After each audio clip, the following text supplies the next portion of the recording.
Chapter 14 The Gathering of the Clouds. Now we return to Bilbo and the dwarves. All one night one of them had watched, but when morning came they had not heard or seen any sign of danger.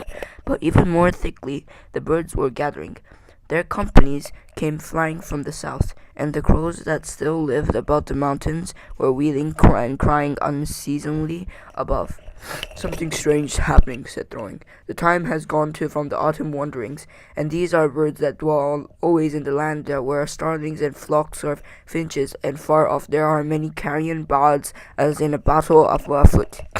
Suddenly Bilbo pointed. "There's an old thrush again," he cried. "He seems to have escaped when Smaug smashed," he cried. "He seems to have escaped when Smaug smashed the mountainside, but I don't suppose the snails have." Sure enough, the old thrush was there, and as Bilbo pointed, he flew towards them and perched on a stone nearby. Then he fluttered his wing and sang. Then he cocked his head on one side as if to listen, and again he sang, and again he listened. "I believe he is trying to tell us something," said Balin, "but I cannot follow the speech of such birds. It is very quick and difficult. Can you make it out, Baggins?" "Not very well," said Bilbo. As a matter of fact, he could make nothing of it at all. "But the old fellow seems very excited."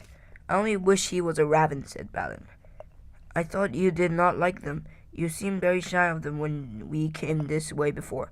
Those were crows, and nasty, suspicious-looking creatures at that, and rude as well. You might have heard the ugly names they were calling after us, but the ravens are different.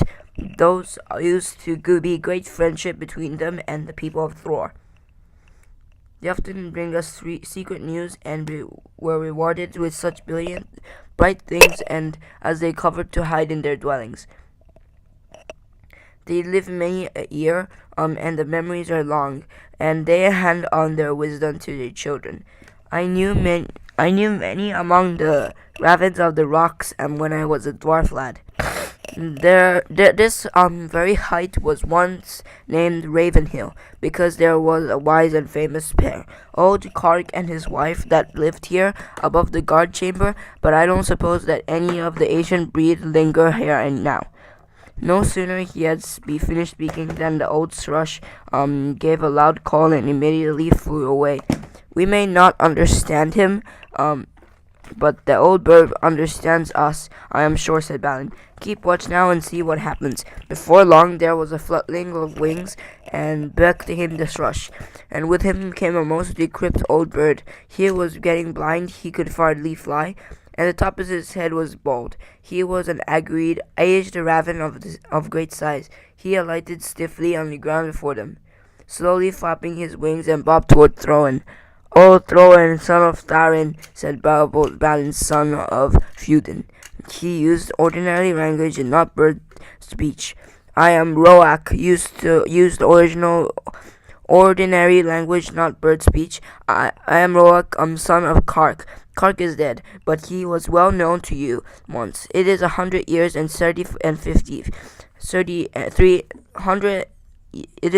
years and 350 since I came out of the egg, but I do not forget what my father told me. Now I'm a chief of the great ravens in the mountain. We are few, but we remember still the king that was old. Most of my people are abroad, for there are great tidings in the south. Some are tidings of joy to you, and some will not think to be so good. Behold, the birds are gathering back again to the mountains and to dale from south and east and west, for world has gone out of Smaug's dead." Dead, shouted the dwarfs. "Dead? Then we have been in needless fear, and the treasure is ours." They all sprang and began to caper about with joy. "Yes, dead," said Roak. "The thrush may his feathers never fall, so him die, and we may trust his words. He saw him fall in battle, with the men of Esgros the third night back from now at the rising of the moon.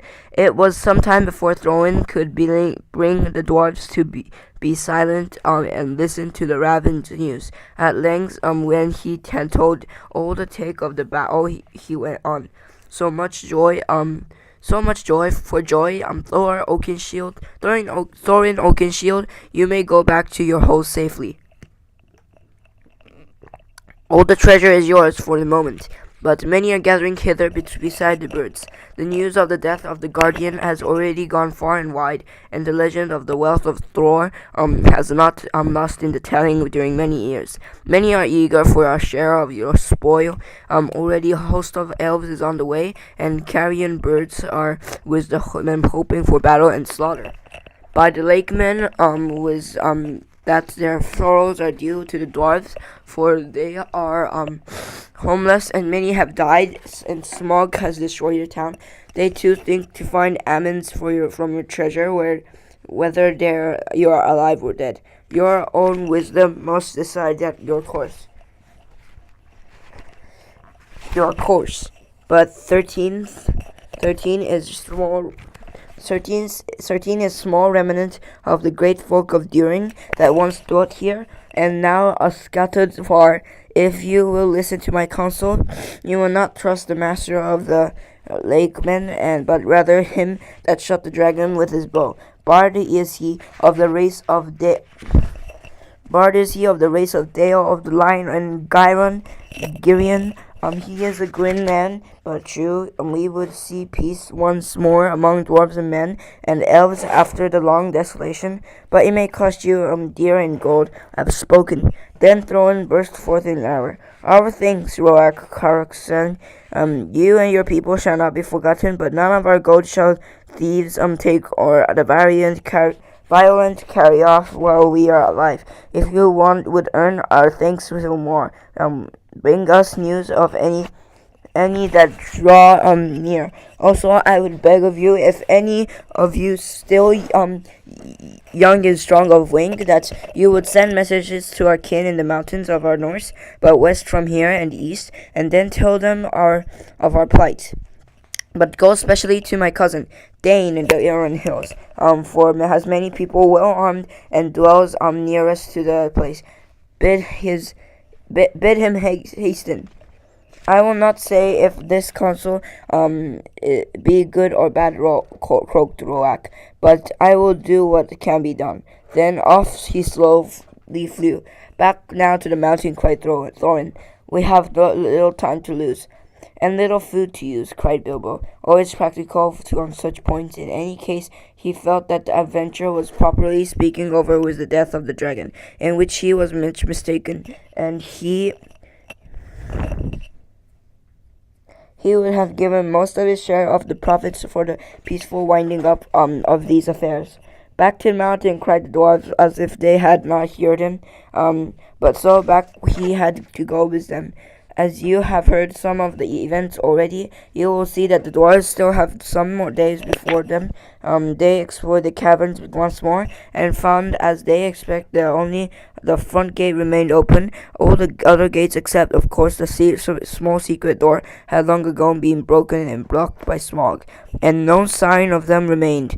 So now they began to labor hard in fortifying the main entrance, and in making a new path that led from it.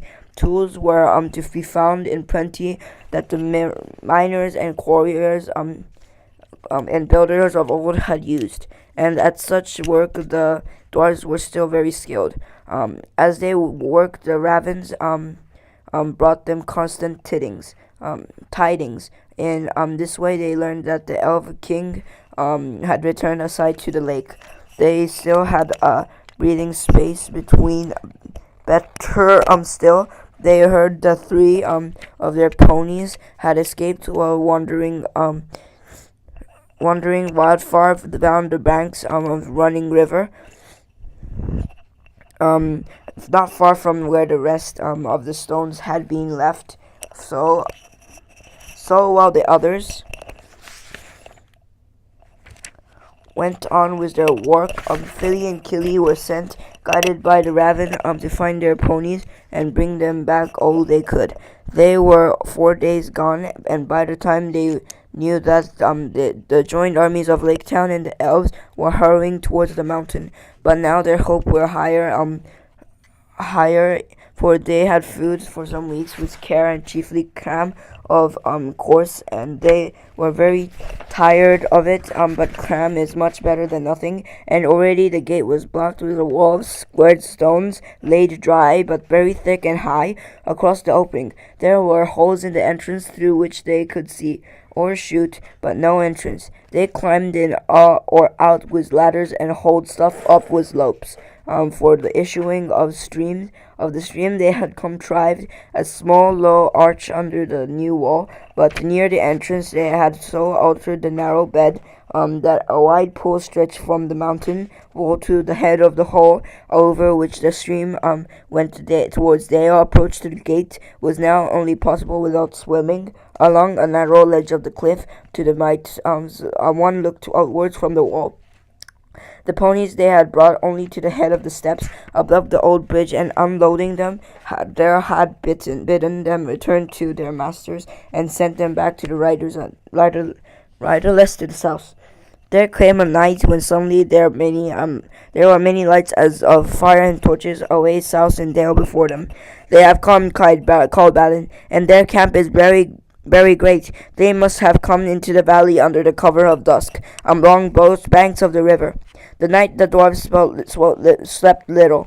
The morning was still pale when they saw a company approaching. From behind their wall they watched them come up to the valley's head and climb slowly up. Before long they could see that both men of the lake, armed as if for war, and elvish bowmen were among them. At length of the foremost of these climbed the tumbled rocks and appeared at the top of the falls, and very great was their surprise to see the pool before them, and the gate blocked with a wall of new hewn stone.